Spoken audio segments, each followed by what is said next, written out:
வணக்கம். All in one zone devotional சேனலுக்கு உங்களை அன்புடன் வரவேற்கிறேன்.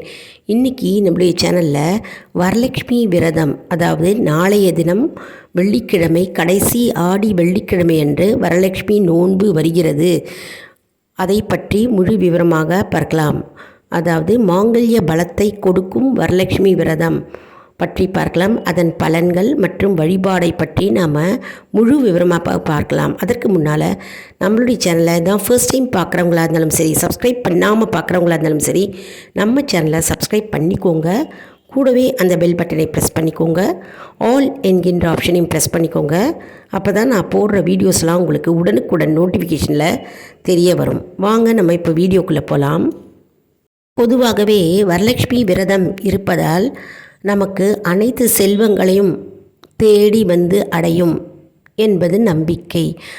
இந்த வருடம் கடைசி ஆடி வெள்ளிக்கிழமை அன்று வரலட்சுமி நோன்பு வருகிறது.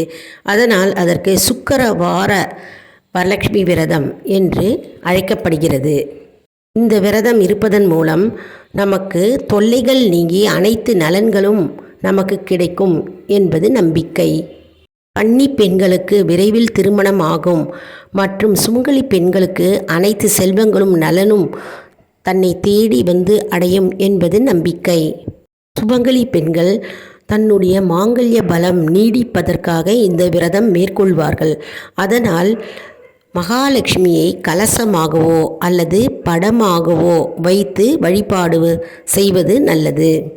இவ்வாறு வழிபடும்போது மகாலட்சுமியை, அதாவது கலசத்தை ஒரு மனையில் கோலமிட்டு இருபுறமும் விளக்கேற்றி அந்த மகாலட்சுமிக்கு தூப தீபம் காண்பித்து வழிபடுவது சிறப்பு பலனை தரும். மகாலட்சுமியை அந்த கலசத்தில் எழுந்தருள செய்து அவர்கள் வேண்டிக் கொண்டு அந்த கலசத்தில் மகாலட்சுமி வருவாள், உங்கள் வீட்டில் வந்துவிட்டாள் என்று நம்பிக்கையுடன் அந்த பூஜையை ஆரம்பிக்க வேண்டும். இந்த வரலட்சுமி நோன்பு காலையிலும் செய்யலாம், மாலையிலும் செய்யலாம். காலையில் 5:45 மணியிலிருந்து 6:15 மணி வரைக்கும் செய்யலாம். மாலையிலும் 5:45 மணியிலிருந்து 6:15 மணி வரை நாம் இந்த பூஜையை அனுஷ்டிக்கலாம். மேலும் நாம் வெள்ளிக்கிழமை, அதாவது ராகு காலத்திற்கு முன்னால், அதாவது 10:30-12 ராகு காலத்திற்கு முன்னதாகவே நாம் இந்த பூஜையை ஆரம்பிக்க வேண்டும். அப்போது தேவியின் பாதத்தில் திருமாங்கல்யத்தை வைத்து பூஜை செய்து நாம் ஆரம்பிக்க வேண்டும். பெண்களின் மாங்கல்ய பலம் அதிகரிக்கும் என்பது ஐதீகம். அதனால் தாலி சரடு, அதாவது நோன்பு சரடு எடுத்து அம்மன் பாதங்களில் வைத்து பின்னர் பூஜை செய்த பிறகு நாம் அந்த திருமங்கல்யத்தை எடுத்து கட்டிக்கொள்ள வேண்டும். திருமணமாகாத பெண்கள் அம்பாளை மனதில் தியானம் செய்து நினைத்து வேண்டிக் கொண்டால் நல்ல வரன் அவர்களுக்கு வந்து சேரும். இப்போ நம்ம வழிபாடு எப்படி செய்வது என்று பார்க்கலாம். அதாவது குடும்பத்தில் உள்ள மூத்த சுமங்கலி அந்த வரலட்சுமி அம்மனை நினைத்து பாடி, பாடல்களும் துதிகளும் பாடி அவளை அந்த கலசத்திற்குள் எழுந்தருள செய்ய வேண்டும். மேலும் ஒரு மண்டபம் அமைத்து இருபுறமும் வாழை மரத்தை கட்டி மேலும்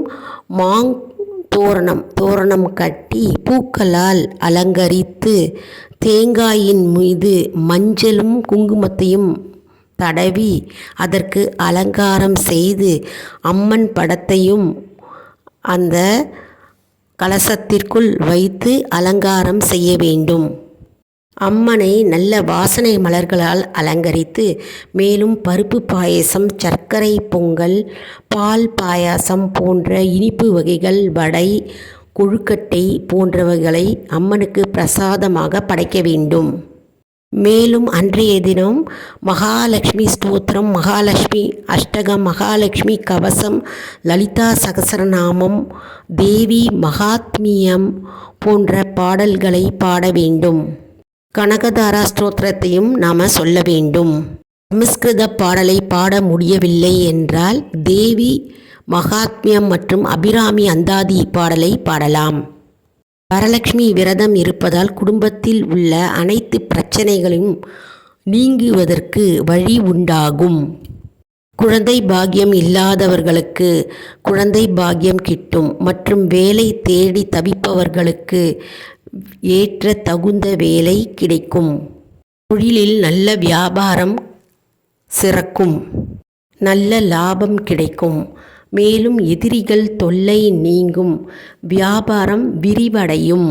மேலும் பணப்புழக்கம் அதிகமாகும். பண வரவு மேலோங்கும். குடும்பத்தில் பண வளர்ச்சி ஏற்படும்.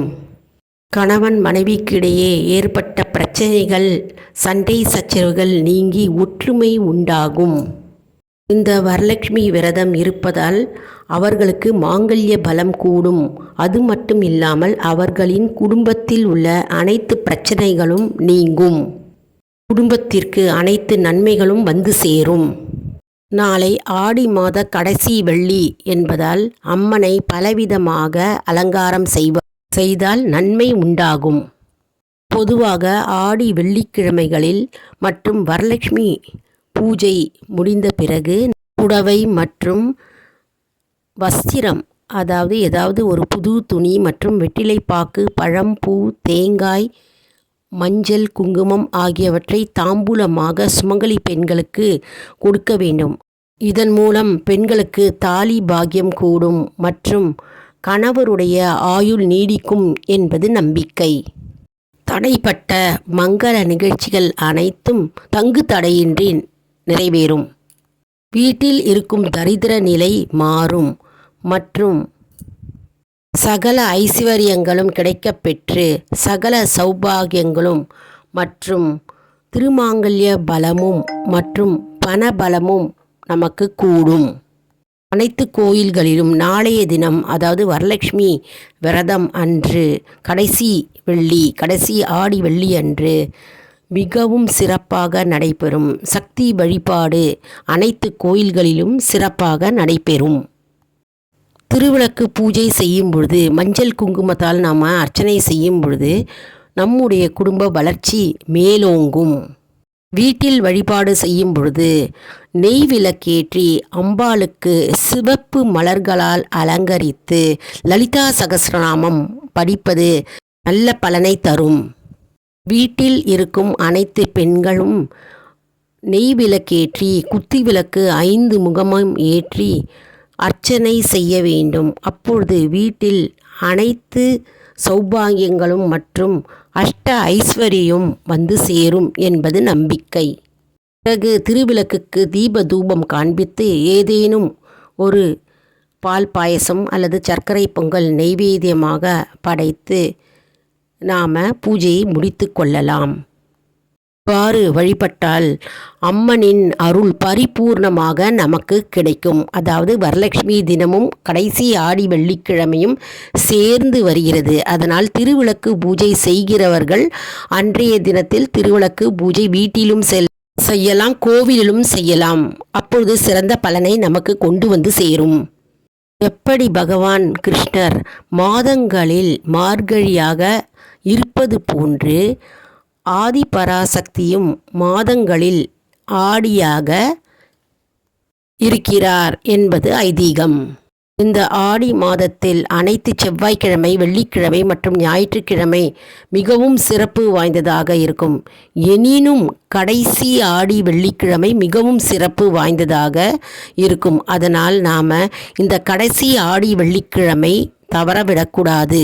மற்றும் வரலட்சுமி நோன்பும் சேர்ந்து வரக்கூடிய நன்னாளில் நாம் அம்மனுக்கு அபிஷேகம் செய்வதும் மற்றும் அர்ச்சனை செய்வதும் மற்றும் திருவிளக்கு ஏற்றி பூஜை செய்வதும் மற்றும் வரலட்சுமி பூஜை செய்வதும் தாம்பூலம் சுமங்கலி பெண்களுக்கு கொடுப்பதும் போன்ற நற்செயல்களில் நாம் ஈடுபட வேண்டும்.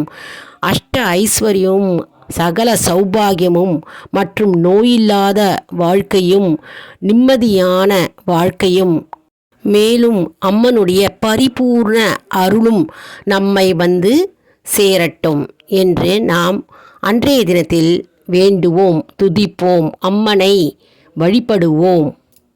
என்ன அன்பர்களே, இந்த வீடியோ உங்களுக்கு மிகவும் பயனுள்ளதாக இருக்கும் என்று நான் நம்புகிறேன். இந்த வீடியோவுக்கு ஒரு லைக் கொடுங்க. இதை மற்றவர்களுக்கும் ஷேர் செய்யுங்கள், அவர்களும் பயனடையட்டும்.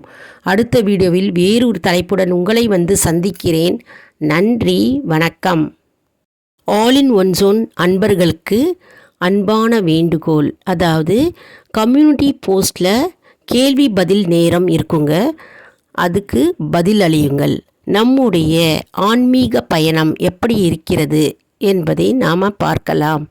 அதாவது இது சப்ஸ்கிரைப் செய்தவர்களுக்கு மட்டும் தெரிய வரும். அதனால் நம்ம வீடியோவை மறக்காமல் சப்ஸ்கிரைப் செய்யுங்கள். நன்றி, வணக்கம்.